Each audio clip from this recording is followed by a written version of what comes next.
nyunga ila ko wal ibu ini ni kale hala ayil som li numul nkus be sele yaninya ila ke ko wal ibu ini ni kale hala ayil sabe nkus ni burban som wom bi nyunga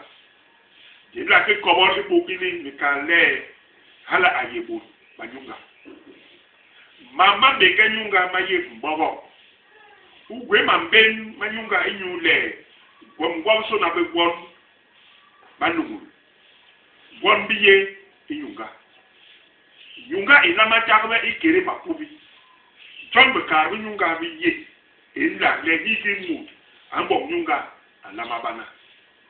konto nyunga iye nkim konto iye buke hene bimbenga nyunga inyo iti makubi na unagalere bak le bol manyunga ipe simbeni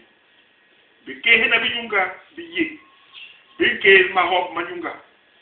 bol manyunga bagwe ngimbom libomna yok ulama yiyo nile tin ulayila yok inyunga siti manyunga iye isiti ma ini imbega ebe bol manyunga so home na bo home na bi bo puwene iye nimbom puwene inyunga iye nimbom matoa iye ipe inyunga John nyunga itabe yom le utelem digi ukale unka halbo nyunga ulama ko wa ijamli sigale usot ubahabe nu ulahabe bong nyunga